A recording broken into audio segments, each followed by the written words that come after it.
menjadi seorang koruptor sebagai pertanggungjawaban moral. Saya mau minta klarifikasi. Ini tanggung jawab siapa? Bapak malu nggak sih? Apakah saya dengar permintaan maaf yang benar?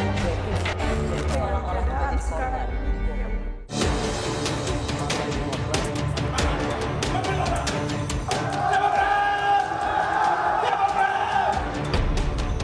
Kami menerima informasi bahwa Kepala Staf Presiden atau KSP Muldoko dan Dr. Hewan Joni Alan Marbun masih mencoba-coba untuk mengambil alih Partai Demokrat. Sempat bersiteru sejak 2021. Muldoko dan Agus Harimurti Yudhoyono terlihat akrab bercengkrama jelang sidang Kabinet Paripurna di Istana Negara Jakarta Senin 26 Februari lalu. Rekonsiliasi demi membangun Indonesia maju membuat yang berseteru menjadi sekutu. Kalau hubungan biasa aja, bisa aja saya undang ke kantor. Ya siap saja, saya ingin menjadi bagian utuh dari pemerintahan ini. Saya tidak ingin membesar-besarkan apa yang sudah lewat, karena kalau itu berarti kita nggak maju-maju dong. Masuknya AHY ke dalam kabinet mengakhiri posisi Partai Demokrat sebagai oposisi pemerintahan Jokowi dalam 9 tahun terakhir. Sekaligus memunculkan dugaan ada peran Jokowi dalam pembentukan kabinet di pemerintahan pengganti. Ya tentu akan ada perannya, tapi kita tunggu saja. Mendatangkan urusannya Presiden mendatang, kan? Presiden Jokowi membantah ada politik transaksi, namun mengakui mengakomodir program prioritas Presiden pengganti di masa pemerintahan transisi. Tidak ada, hanya dalam sidang Kabinet Paripurna saya sampaikan bahwa program Presiden terpilih harus sudah dimasukkan dalam rencana anggaran 2025 supaya Presiden terpilih menjadi lebih cepat dan lebih mudah dalam nanti penganggaran, tidak kembali lagi mengajukan anggaran kepada DPR. Program makan siang gratis menjadi program prioritas yang mulai dibicarakan dalam rapat Kabinet Jokowi yang akan berakhir 8 bulan lagi. Tanya wartawan kalau makan 15.000 kenyang apa enggak? Kalau di Jogja cukup lah, anggaran cukup kok ya. Membahas tentang program prioritas Pak Prabowo, termasuk dalamnya adalah makan siang tahap awal. Tadi telah disampaikan dari sisi penerimaan negara maupun belanja negara dijaga sehingga defisitnya untuk tadi adalah antara 2,45 hingga 2,8% dari GDP. Bapak Presiden meminta agar itu betul-betul dikendalikan dari sisi defisitnya. Ancaman defisit anggaran dan inflasi pangan menjadi isu yang hangat dibicarakan di tengah gagalnya panen dan kelangkaan beras di berbagai daerah. Kedaulatan pangan dipertanyakan saat pemerintah memastikan segera menstabilkan harga kebutuhan pokok jelang puasa dan lebaran. Masa pemerintahan transisi menjadi awalan sekaligus pertaruhan. Benarkah Jokowi bisa meminimalisir oposisi dan menyatukan koalisi dalam kabinet pemerintahan pengganti nanti?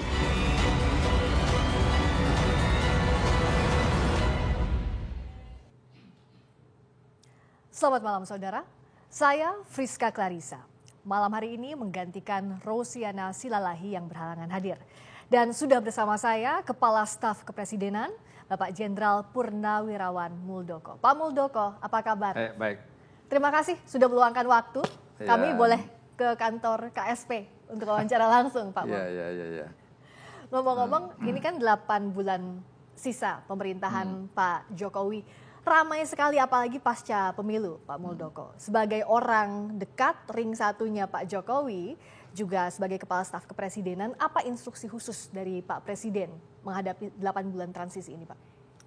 Yang pertama, Presiden selalu memerintahkan kepada seluruh jajaran kabinet, waktu kita tersisa sedikit. Untuk itu efektivitas dari pemerintahan harus tetap terjaga dengan capaian-capaian seperti apa yang diinginkan oleh target pemerintah. Baik itu dalam RKP, baik itu juga dalam RPJP, RPJMN, dan seterusnya.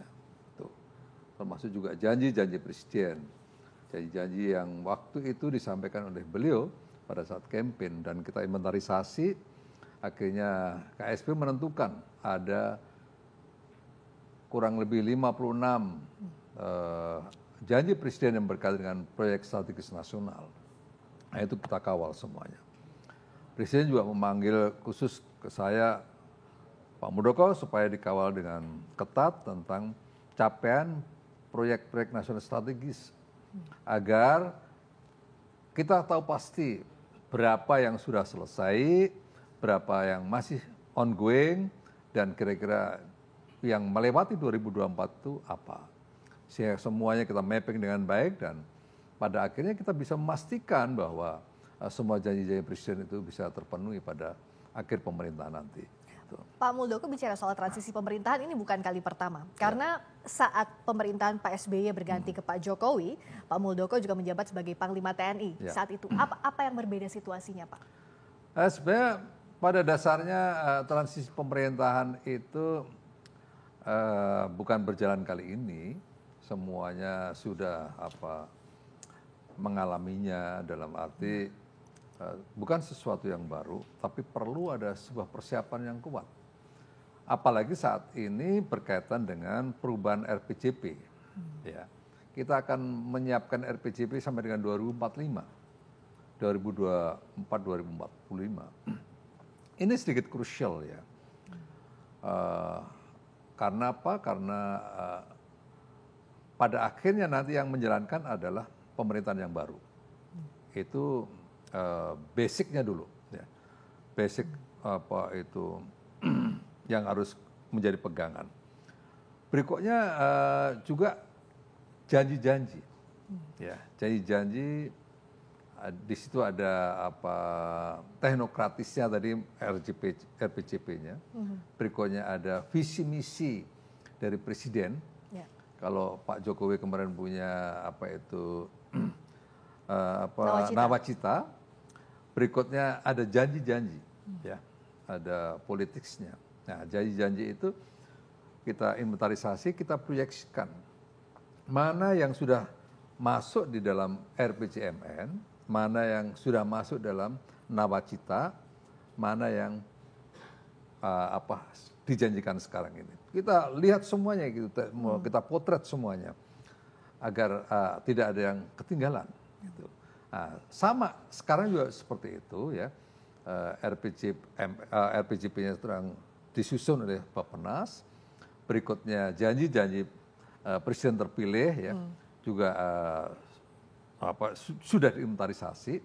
Kira-kira mana proyek nasional strategis yang menjadi prioritas atau program-program strategis yang menjadi prioritas sudah diinventarisasi. Maka yang perlu dipikirkan adalah, ini selalu menjadi menjadi atensi Pak Presiden Jokowi ya. Jangan sampai nanti pemerintahan yang baru setelah masuk baru start awal, jangan.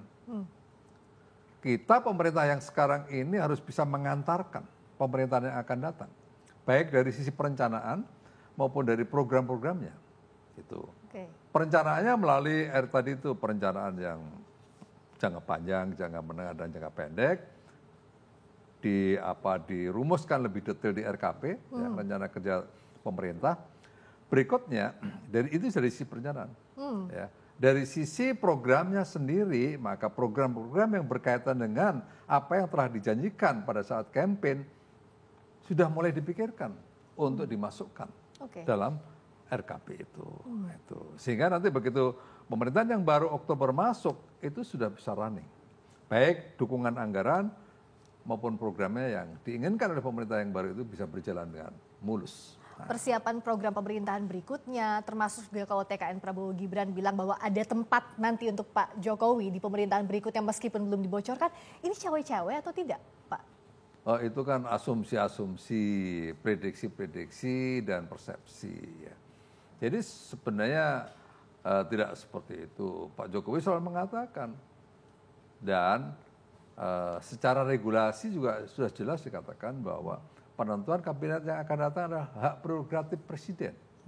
Ya, Bukan hak prerogatif Presiden Jokowi, Pak Jokowi bukan. Karena Pak Jokowi pada saatnya harus melepaskan posisinya kan. Nah, kalau itu prerogatif Presiden, maka ya yang punya prerogatif adalah Presiden yang terpilih nanti. Siapa ya kita belum tahu. Ya. Berikutnya yang kedua, apakah Presiden itu dalam konteks itu cawe-cawe? Mestinya istilahnya bukan cawe-cawe, tetapi Presiden juga punya tanggung jawab untuk mengantarkan. Ya. Caranya gimana?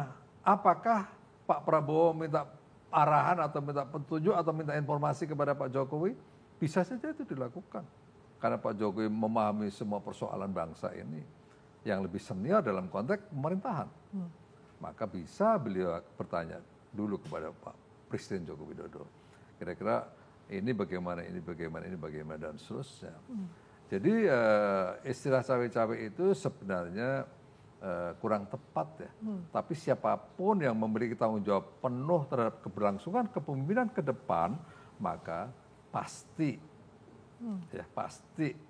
ikut memikirkan bagaimana ini bisa berjalan dengan baik. Tapi kalau dibandingkan dengan transisi waktu masa pemerintahan dari Pak SBY ke Pak Jokowi, tampaknya tidak seintens ini Pak. Program dibahas lebih awal. Apakah karena memang satu melanjutkan, yang kedua ada putra Pak Jokowi juga? Karena ada sebuah tradisi yang menurut Pak Jokowi dan menurut bangsa Indonesia yang perlu kita perbaiki.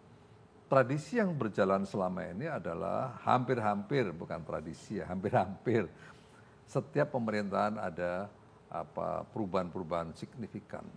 Ya, akhirnya masyarakat menjadi bingung. Setiap ganti menteri berubah kebijakan, ganti presiden berubah kebijakan. Panduan sesuai dengan undang-undang dalam menata bangsa dan negara ini udah ada. RPJP itu dulu seperti GBHN, tapi RPJP itu lebih pada program.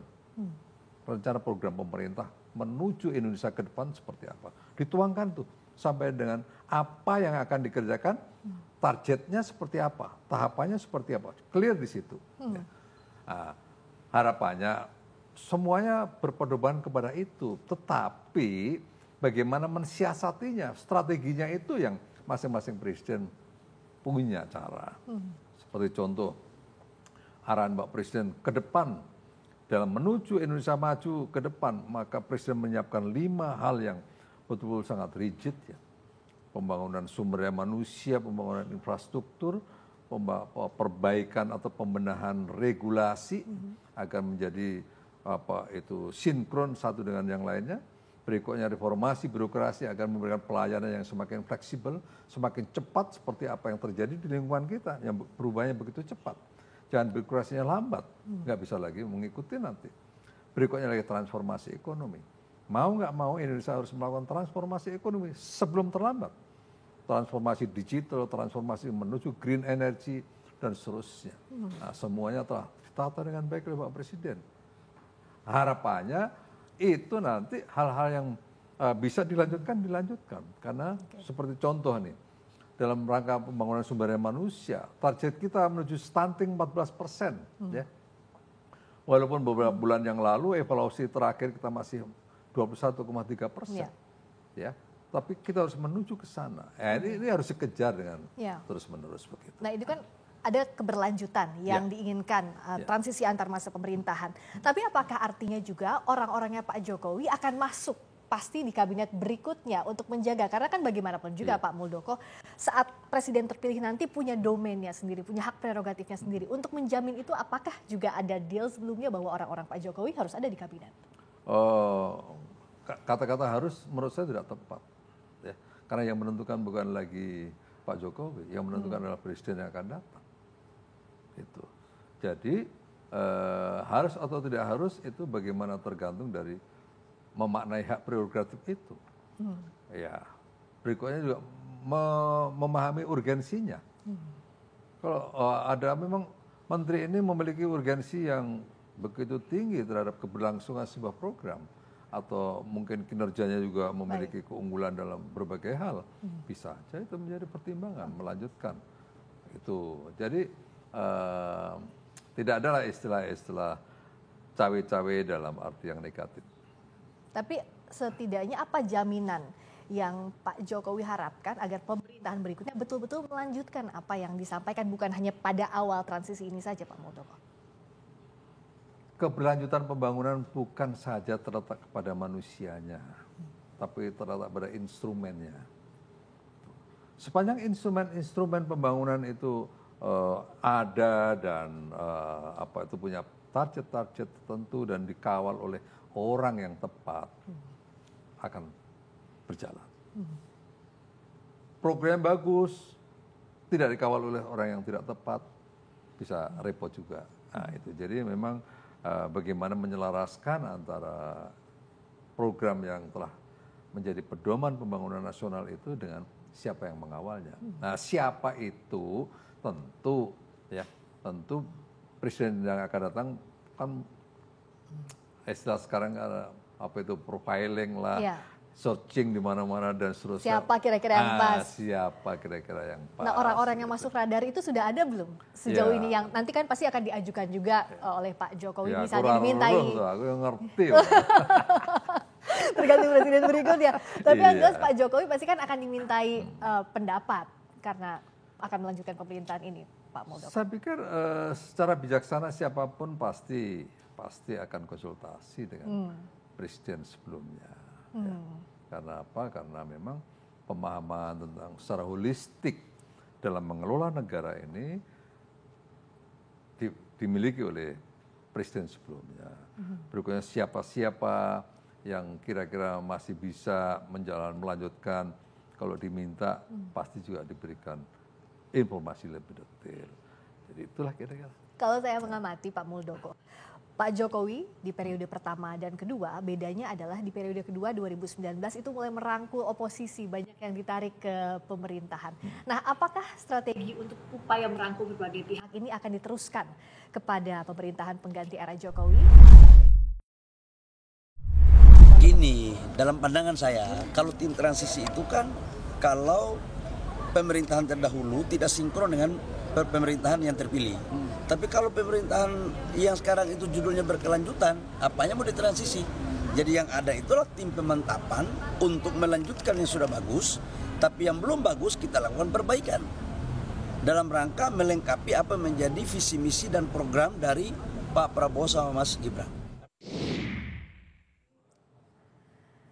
Saya masih bersama Kepala Staf Kepresidenan, Jenderal Purnawirawan Muldoko. Pak Muldoko, seperti yang saya sampaikan sebelum jeda tadi, bahwa yang berbeda dari periode pertama dan kedua pemerintahan Jokowi semakin banyak yang Pak Jokowi rangkul di periode kedua. Begitu pula sekarang, apakah juga akan dilakukan yang sama? Karena di sisa 8 bulan pemerintahan Pak Jokowi, Mas Ahaye masuk, Demokrat artinya masuk. Ini seperti waktu itu PAN, di tengah-tengah jalan masuk juga ke pemerintahan Pak Jokowi. Kenapa strategi ini yang dipilih? Ya, sebenarnya semua pemimpin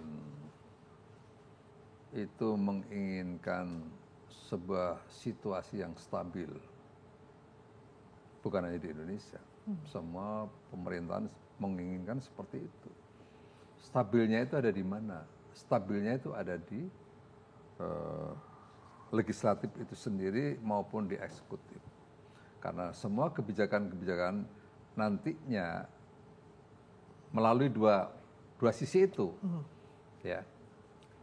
Maka yang dibangun adalah bagaimana memperkuat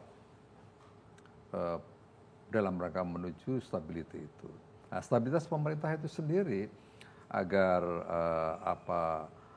memberikan pelayanan publik yang semakin bisa dirasakan oleh masyarakat.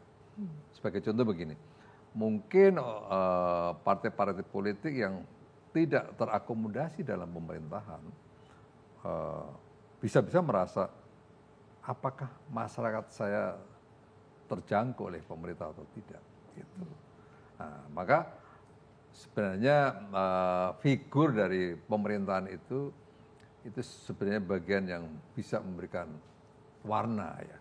Nah, maka semaksimal mungkin sebenarnya Presiden Jokowi itu mengajak semua bisa bergabung dalam pemerintahan itu agar apa? Agar tahu bahwa semua yang dibicarakan di ruang government, ruang pemerintah ini gak ada yang pernah membedakan. Gak pernah memikirkan PSO itu ya, Public Service Obligation, tidak pernah memikirkan ini orang ini orang ini, nggak ada.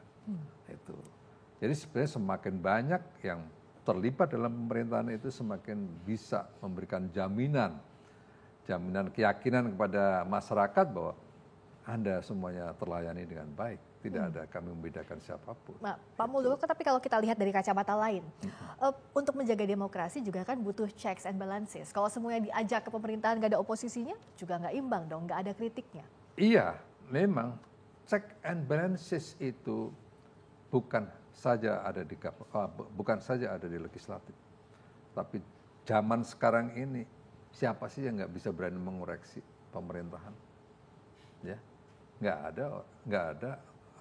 Apalagi demokrasi yang seperti di Indonesia ini, semua orang bisa berbicara apa saja, bahkan bisa marahin presiden. Itu bagian dari check and balances. Dalam konteks negara, ya, ada instrumennya, itu baik melalui legislatif maupun melalui NGO, melalui LSM. Semua punya peran untuk mengoreksi pemerintah. Semua punya peran untuk mengoreksi jalannya demokrasi dan seterusnya. Jadi bukan berarti presiden untuk mengurangi tekanan dan seterusnya akhirnya mengakomodasi semuanya. Enggak, sebenarnya enggak seperti itu. Ya, enggak. Tapi intinya agar stabilitas pemerintahan bisa berjalan secara efektif, maka perlu didukung oleh berbagai pihak. Itu. Dan tampaknya strategi atau pola ini akan diturunkan ke presiden berikutnya kalau kita lihat dari polanya hari ini? Kata-kata diturunkan menurut saya tidak tepat. Karena presiden yang sekarang ini tidak bisa mendikte presiden yang akan datang. Tetapi presiden yang akan datang melihat bagaimana efektivitas dalam mengelola negara itu bagian yang akan menjadi referensi untuk membawa bangsa yang besar ini ke depan. Meskipun narasi yang dibawa sama-sama keberlanjutan. Ya, saya pikir ya itu bisa dikatakan seperti itu. Tergantung siapa nanti akan menjadi presiden. Ya kan begitu. Nah, yang bicara soal perbedaan pendapat tadi, orang-orang yang berbeda di luar pemerintahan coba ditarik oleh Pak Jokowi. Kayaknya sekarang ini tidak hanya yang di luar pemerintahan, tapi dalam kabinet juga, Pak. Saat pemilu kan terpecah dukungannya ke berbagai sisi.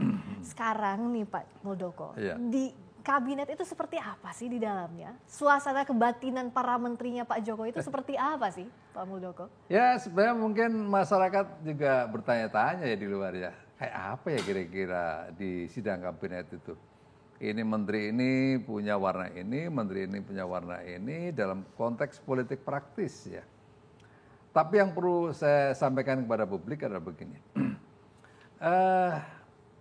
Ada pandangan politik dan ada pilihan politik. Kalau pilihan politik itu lebih bersifat praktis ya, politik praktis. Maka berwarna-warna di kabinet. Tapi begitu kita berbicara tentang pandangan politik negara, itu menjadi berbeda lagi. Itu. Begitu kita di sidang kabinet berbicara tentang pandangan politik negara, bagaimana memikirkan negara ini memikirkan rakyatnya agar rakyat Indonesia bisa aman dan sejahtera dengan pendekatan prosperity dan security. Itu adalah pandangan besar tentang politik negara dan itu tugas negara untuk menjalankannya. Maka manakala itu pandangan politik itu sudah ditetapkan oleh presiden, kita menuju ke sana. Semua menteri tidak ada lagi memikirkan tentang politik praktis. Bagaimana dengan politik saya, dengan partai saya dan seterusnya. Nah itu bedanya di situ. Nah, saat ini masyarakat sedang berpikir tentang politik praktisnya. Gimana ya ini partai begini ada di situ, partai ini ada di situ, kumpul dalam sebuah ruangan memikirkan tentang sesuatu. Nah mungkin kira-kira apa ya perasaannya enak atau tidak. Saya ingin menegaskan bahwa situasi yang terjadi di ruang sidang kabinet itu tidak seperti apa yang kita menjadi pikiran rakyat, masyarakat yang rumitnya seperti itu, enggak. Semuanya fokus pada apa yang menjadi arahan presiden, apa yang menjadi target-target pembangunan, sehingga nggak ada lagi sebenarnya apa itu lirik-lirikan dalam arti yang apa itu negatif enggak. Gitu. Terus berikutnya secara tradisi memang kita kumpul di ruangan itu ya biasa karena lama nggak ketemu, sering salaman. Tapi ruangan sidang kabinet itu ada dua hal yang bisa juga dimanfaatkan. Satu membangun relasi silaturahmi, yang kedua membangun koordinasi.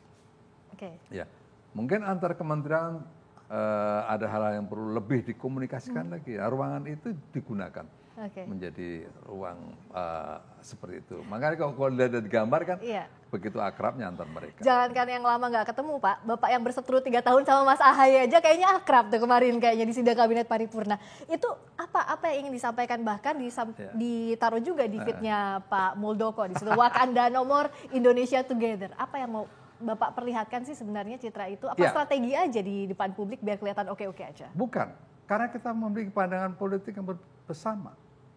Mungkin pilihan politik berbeda, tapi begitu kita menuju pengabdian yang sama, pandangan politik harus sama. Karena yang kita pikirkan adalah negara, bukan lagi memikirkan pernik-pernik yang kecil-kecil itu. Nah, itu di situ bagaimana kita membedakan. Sehingga apa? Sehingga relatif tidak ada sama sekali konflik-konflik dalam dalam membangun hubungan antar kelembagaan, antar kementerian dan seterusnya, semuanya fine, berjalan dengan baik. Termasuk ajak ngopi Mas Ahaye, kata Bapak di doorstop setelah sidang kabinet, itu beneran Pak? Apa yang salah? Nggak ada yang salah, semuanya harus bisa. Tapi mungkin nggak itu terwujud gitu Pak, kan orang lihatnya Bapak tuh 3 tahun dengan Mas Ahaye panas gitu. Ya bisa aja beliau saya undang ke kantor KSP dan kita ngopi sama-sama, nggak ada masalah. Ya. Dalam konteks hubungan pemerintahan semua bisa dijalankan dengan baik. Nggak ada batas. Termasuk untuk saling bertukar kan, mau tidak mau kalau sama-sama sudah jadi menteri, KSP akan berhubungan intens juga. Soal kita mengawal program Pak Presiden prioritas nasional, di antaranya reforma agraria. Kita membangun hubungan kedekatan yang sangat erat dengan Kementerian ATR BPN karena kita mengawal apakah redistribusi bisa berjalan dengan baik, apakah itu perhutanan sosial bisa berjalan dengan baik. Nah, kita yang ngawal di sini. Dan makanya kemarin waktu tanya sama saya, saatnya kita bekerja. Nggak usah lagi banyak bicara, tapi saatnya kita bekerja. Karena ada di dalam keagrariaan itu ada KSP telah menerima 1.911 aduan masyarakat yang perlu segera mendapatkan penyelesaian. Kita akan membantu untuk itu. Termasuk kalau kemarin juga ada momen Pak Prabowo dengan Bu Sri Mulyani yang akhir-akhir ini dibilang bahwa berbeda visi, itu jaminan bahwa kabinet Pak Jokowi baik-baik saja? Perbedaan visi hal yang biasa dalam kabinet. Saya dalam sidang kabinet biasa. Menteri ngomong begini, Pak Presiden saya nggak setuju itu. Biasa itu. Contoh waktu COVID-19 kemarin, semuanya setuju cuti lebaran. Saya satu-satunya, saya tidak setuju Presiden. Alasannya Pak Muldoko. Alasannya kita telah mengeluarkan dana yang semakin besar, yang begitu besar. Jangan gara-gara silaturahmi yang sebentar itu akan rusak semuanya. Yang kedua, secara tradisi masyarakat Indonesia begitu pulang ke rumahnya masing-masing mesti saling ciuman. Nyium tangan dan seterusnya, bisa dibayangkan itu. Akan terjadi penyebaran yang sangat masif. Kita akan kelabakan, hasil kita selama ini akan sia-sia. Tunda dulu sidang. Sidang lagi kedua. Semuanya setuju, saya tetap tidak setuju Presiden. Akhirnya Presiden, oke, kita ikuti sarannya Pak Muldoko. Nah, begitu. Itu hal yang biasa. Jadi diapresiasi perbedaan itu bisa terjadi. Biasa, kita berbeda. Biasa itu. Dan di depan Presiden kita gotok-gotokan biasa. Itu. Karena apa? Karena ingin mencari bagiannya yang terbaik di dalam bekerja ini. Bukan asal Presiden senang. Oh, saya nggak mau yang seperti itu. Di depan presiden, ya saya enggak. Bicara soal apresiasi ini, hal lainnya Pak Jokowi terakhir juga kan memberikan kenaikan pangkat luar biasa untuk Pak Prabowo Subianto. Ini apakah bentuk Pak Jokowi mengikat Pak Prabowo secara politik jelang transisi pemerintahan? Kalau yang kemarin dibicarakan adalah supaya anggaran 2025 itu dipersiapkan untuk transisi ke masa presiden berikutnya. Dan salah satu program utamanya kan yang makan siang gratis itu. Jadi sebaiknya agar mulai dihitung dan dianggarkan. Pak, tapi kalau keputusan KPU belum keluar, programnya Pak Prabowo udah dibahas, Pak. Program itu kan namanya amplop. Amplop gimana Pak maksudnya, Pak? Amplop anggaran. Kan harus dibaca detailnya lagi, dalamnya isinya apa. Capres lain tapi nggak dibahas, Pak. Apa? Capres lain nggak dibahas di anggarannya. Ya pakai anggaran. Nanti kita bicarakan lagi ya. Misalkan belum jadi apa-apa. Saya saat ini fokus dengan pekerjaan-pekerjaan yang ada di Balai Kota. Saya masih bersama Kepala Staf Kepresidenan Jenderal Purnawirawan Muldoko. Pak Muldoko, selain tayangan yang tadi kita lihat bahwa ada program pemerintahan berikutnya sudah disiapkan sejak sekarang. Ya. Tapi di sisi lain juga secara politik ada jabatan Jenderal Kehormatan yang diberikan Pak Presiden Jokowi untuk Pak Prabowo Subianto. Apakah kita bisa baca juga ini sebagai Pak Jokowi ingin mengikat secara politik Pak Prabowo yang nantinya jika terpilih jadi presiden resmi menggantikan Pak Jokowi? Kita mesti lihat background-nya dulu ya, biar masyarakat juga paham ya. Background-nya begini, Pak Prabowo itu penerima bintang Yuda Dharma Utama, itu bintang tertinggi di militer. Ya. Itu bintang itu diberikan kepada mereka-mereka yang telah memberikan jasa sangat tinggi kepada bangsa dan negara. Dan bagi mereka-mereka yang bekerjanya melampaui panggilan tugas. Berikutnya di dalam amanat Presiden juga ditekankan bahwa kenaikan pangkat honor ini dalam rangka penghargaan. Yang kedua, meneguhkan pengabdian kepada rakyat, bangsa dan negara. Semuanya ada maknanya itu, ya ada maknanya.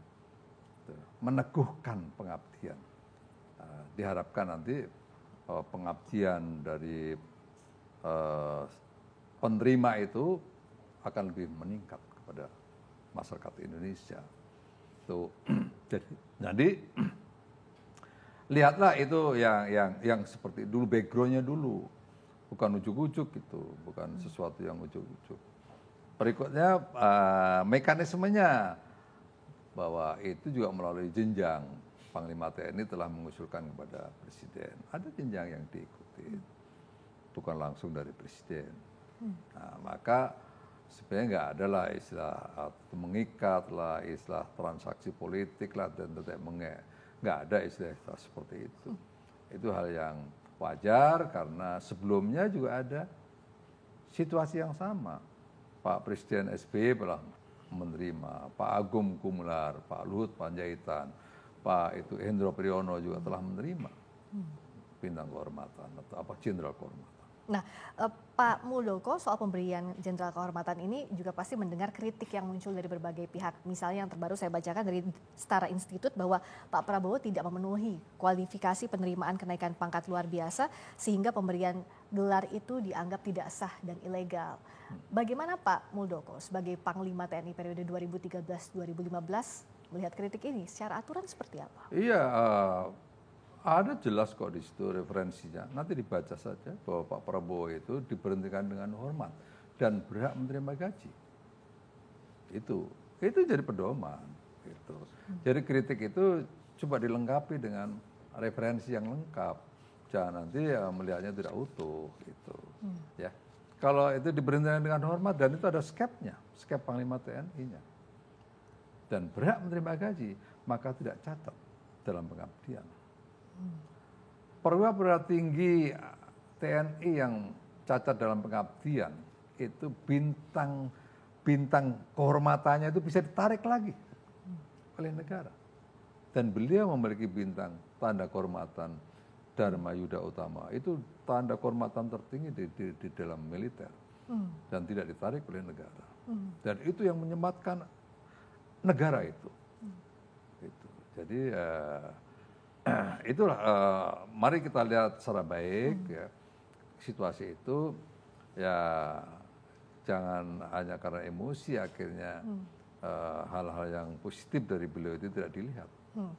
Termasuk juga kritik yang muncul dianggap penghargaan ini tidak menghargai mereka yang selalu aktif untuk aksi Kamisan.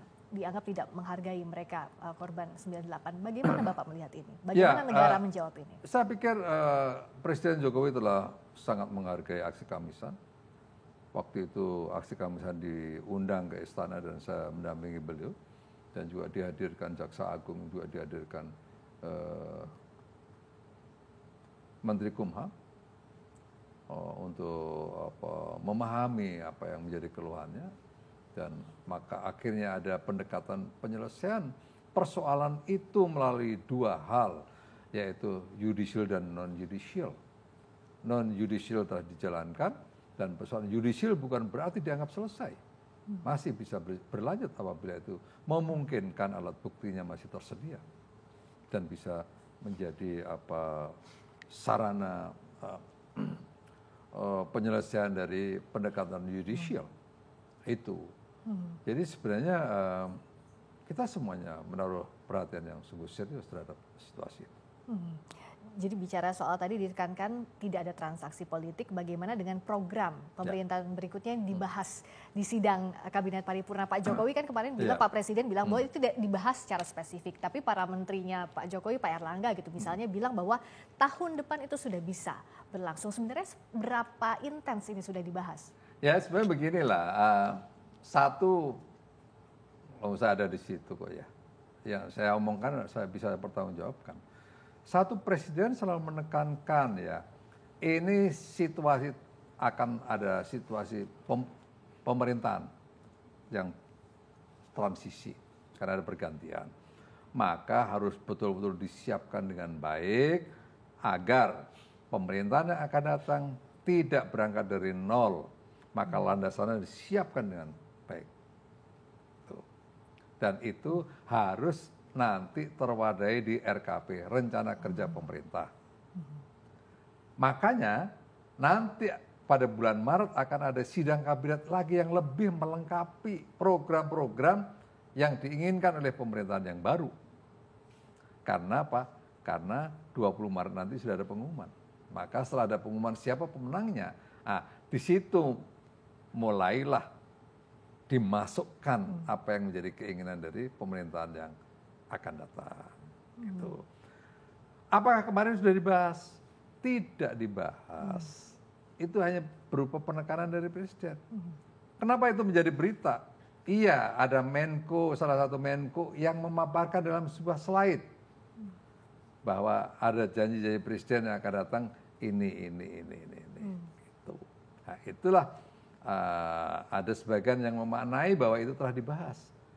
Padahal tidak. Presiden satu kata pun tidak berucap atas slide yang disampaikan itu. Karena Presiden paham bahwa belum saatnya untuk membahas itu. Itu sebenarnya itu. Jadi kalau Pak Menko Erlangga setelah sidang kabinet ke wartawan bilang bahwa itu akan dianggarkan tahun depan sudah pasti akan dilakukan, itu bukan Pak Jokowi yang menjaminkan itu. Bukan Pak Jokowi, tetapi tadi bahwa di dalam 2024 ini harus menyiapkan untuk anggaran RAPBN 2025. Termasuk juga capaiannya, termasuk jumlah pendapatan dan pengeluarannya, berikutnya juga defisitnya, tadi dikatakan oleh Ibu Sri Mulyani. Gitu. Nah, masuk juga ada narasi dari publik bahwa kenapa di tengah defisit anggaran, juga saat ini naiknya harga beras, program ini dibahas oleh pemerintah. Bagaimana mendudukan ini, Pak Muldoko? Sebenarnya nggak ada kaitannya antara kenaikan harga dengan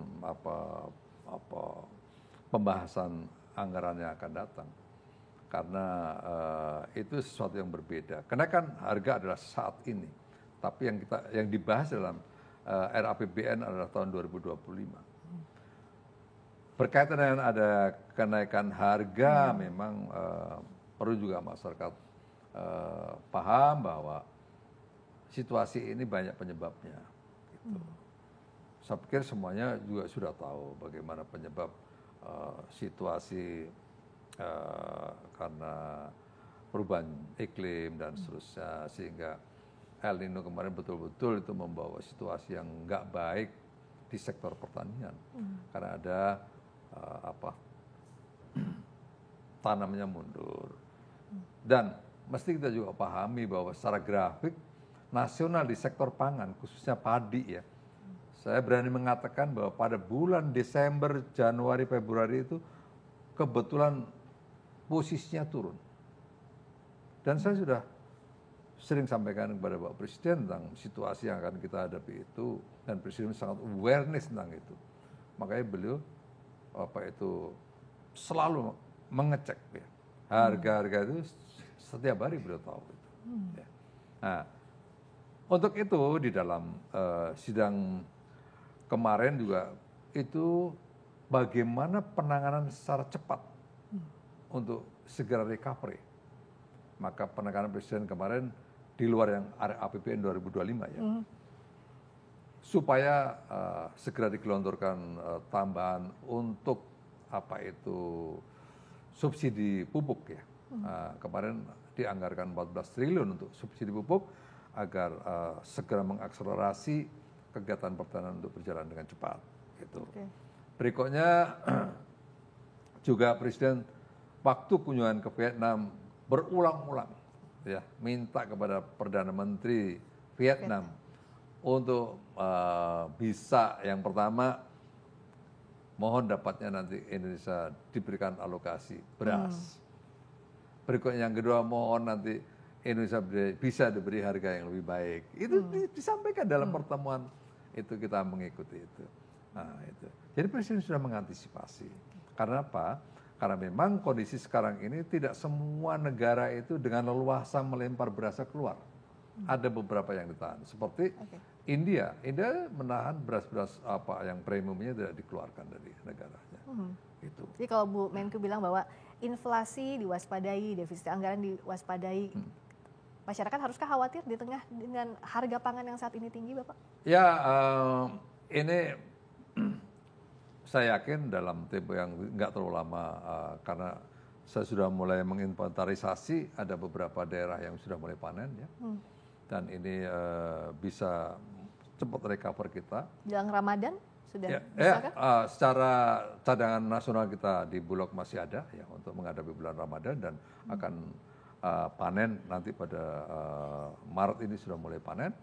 Berikutnya juga import, Presiden kemarin juga masih meminta untuk tetap dilanjutkan, karena jangan sampai harga gabah itu seperti sekarang ini memang cukup mahal ya. Nah, jadi memang pemerintahan ini dilemanya begitu ya. Satu sisi begitu harga turun, produsen teriak, masyarakat happy-happy. Begitu sekarang harganya petani atau peternak lagi menikmati, konsumennya teriak. Nah, begitu. Jadi mungkin juga perlu ada keseimbangan cara merespon situasi itu. Jadi kalau harga naik, ya masyarakat juga perlu saatnya para petani dan peternak itu menikmati. Ya, gitulah cara mengartikannya. Jangan pada saat turun diam-diam aja yang konsumennya, padahal teman-teman kita yang petani dan peternak teriak kesakitan gitu. Jadi ini saatnya mereka memang menikmati. Jadi mohon masyarakat bersabar sedikit, karena sebentar lagi dipastikan harga itu akan turun. Karena sekarang trennya sudah mulai menurun, harga gabah itu 8.000 sampai 8.400, sekarang sudah mulai menuju ke 7.200 sampai 7.500. Gitu. Nanti pasti akan menuju ke 6.500, itu harga yang pas bagi para petani dan bagi para konsumen. Dengan jaminan ini apakah bisa dikatakan 8 bulan terakhir sisa transisi pemerintahan ini fokusnya adalah pangan, stabilitas ekonomi, karena kan biasanya di transisi itu yang rawan itu Pak Muldoko. Oh iya, kalau itu sebenarnya bukan hanya menuju 8 bulan terakhir, Presiden sangat concern betul dengan itu. Bukan saja pada apalagi pada sektor pertanian ya, itu sektor pangan sangat concern itu. Tapi Presiden kan masih banyak yang harus ditangani. Maka beliau ingin memastikan bahwa semua program-program strategis nasional bisa terlampaui dengan baik dan insya Allah nanti tidak banyak yang menjadi residu. Gitu. 8 bulan tersisa, masih banyak juga PR-nya. Kalau Pak Muldoko sudah ada rencana, mau kemana? Kita masih bersama Kepala Staf Kepresidenan sekaligus Panglima TNI 2013-2015, Bapak Jenderal Purnawirawan Muldoko. Pak Muldoko, sisa 8 bulan pemerintahan Pak Jokowi, sudah ada rencana mau kemana Pak? Ya rencananya nanti mau ke IKN gitu, kira-kira antara Agustus September. Kalau IKN berarti lanjut dong periode berikutnya juga? Bukan, maksudnya dalam rangka, kan 8 bulan ke depan masih ada sisa 2 bulan terakhir nanti akan menikmati IKN kan begitu. Kalau ditanya bagaimana setelah itu, kan pasti ada yang tanya, Pak Muldoko setelah itu gimana? Saya juga tanya, setelah ini gimana setelah selesai pemerintahan Pak Jokowi? Ya, saya masih sangat concern dengan dunia pertanian ya. Karena saya setelah pensiun dari Panglima kemarin, saya juga terjun ke dunia pertanian. Saya concern dan kemarin saya 2 kali berbicara di FAO ya. Pertama di Roma yang baru saja di Sri Lanka. Pandangan-pandangan saya tentang bagaimana mensikapi situasi pangan global ini diapresiasi, mendapatkan respon positif dari FAO ya. Terakhir kemarin waktu saya berbicara tentang bagaimana Asia Pasifik ini memiliki keunggulan khususnya di negara-negara tropik ini memiliki keunggulan di tropical farming. Itu sangat direspon positif oleh FAO dan ada nanti follow up-nya. Gitu. Nah, saya juga senang bahwa pikiran-pikiran itu bisa diterima gitu. Nah, bagi saya pribadi, saya masih sangat mencintai dunia pertanian dan saya akan menggeluti itu di situ nanti. Kalau mencintai dunia pertanian tapi diajak juga jadi menteri, mau juga Pak? Bersedia juga, siap Pak Muldoko? Ya, kalau semboyannya tentara kan selalu itu ya. The old soldier never die. Itu. Jadi pengabdian kapanpun akan diberikan apabila negara memanggilnya. Siap jika negara memanggil untuk apapun itu ya, termasuk diajak lagi ke kabinet berikutnya. Apapun itu, sepanjang itu untuk kepentingan bangsa dan negara, kita siap mengabdikan diri. Itulah. Kalau terjun ke parpol gimana jangan Pak? Jangan berpikir terlalu berat-berat lah. Kalau terjun ke parpol? Bisa kita pikirkan. Udah ada yang ngajak? Itu adalah pilihan saya. Pasti sudah banyak yang lirik-lirik Pak Muldoko atau Pak Muldoko juga sudah ada komunikasi. Ya, kan tidak perlu diekspos. Itu rahasia. Gitu. Tapi apa sih Pak yang paling berkesan saat jadi KSP di masa pemerintahnya Pak Jokowi? Iya, saya sangat-sangat berkesan ya karena dunia yang berbeda. Transisi kehidupan karir saya menyenangkan ya. Saya sampai dengan Pangdam di militer sepenuhnya dan militer itu melalui dunia tugas di komando, di struktur komando, berikutnya di teritorial, berikutnya di pendidikan, ada semua ada pada saya. Periode terakhir lebih diparipurnakan saya Wagub Lemhanas karena saya memimpin berbagai profesi, ya. Ada militer, ada polisi, ada profesor dan seterusnya. Berikutnya saya jadi Panglima TNI, paripurna di TNI. Dan saya di KSP ini sepertinya itu lebih menyempurnakan dari apa yang saya miliki kurang gitu, yang kurang saya miliki itu. Karena saya mengenal bagaimana manajemen bernegara ini, manajemen negara ini dengan berbagai persoalannya. Dan kebetulan KSP ini sebuah lembaga yang mencari berbagai apa itu ya, melihat berbagai persoalan, berikutnya mencoba mencari solusi dengan mengakomodir berbagai kementerian untuk dikolaborasikan, untuk mencari solusi yang terbaik, dan itu bisa kita lakukan. Dan alhamdulillah bisa membantu Presiden dengan baik. Itu kira-kira. Ke depan berada di kabinet atau tidak di kabinet nggak masalah? Saya kira hidup ini sudah harus dinikmati apa adanya. Jangan berpikir berlebihan, jangan berpikir juga kurang karena nanti nggak banyak berbuat kan begitu. Jangan berpikir berlebihan akan menjadi stres. Kita nikmati hidup dengan baik, ya. Jangan melampaui apa yang sudah ditakdirkan oleh Tuhan. Itu saja gampangnya kan begitu. Ya. Terakhir Pak Muldoko, agar pemerintahan Pak Jokowi dan Pak Ma'ruf Amin ini bisa smooth landing, jangan sampai crash landing, karena kita tahu pasca pemilu ini sangat terbelah dalam artian pilihan politiknya, bukan tidak mungkin tidak smooth dalam mengakhiri pemerintahan. Apa yang harus dilakukan agar transisi ini berjalan betul-betul baik? Ya, bagian dari tugas saya, karena saya juga dulu pernah punya pengalaman untuk mengelola berbagai situasi, ya. Mulai pemilu 2014, saat itu juga situasinya seperti apa. Berikutnya 2019 juga begitu, dan sekarang 2024. Saya punya background untuk mengelola situasi itu dengan baik, maka pasti saya sudah mengkalkulasinya kira-kira akan bagaimana ke depannya dalam selama 8 bulan terakhir ini. Saya sudah dan setiap hari mengkalkulasi itu. Sehingga antisipasi untuk menghadapi berbagai persoalan yang mungkin muncul sudah tersiapkan. Gitu.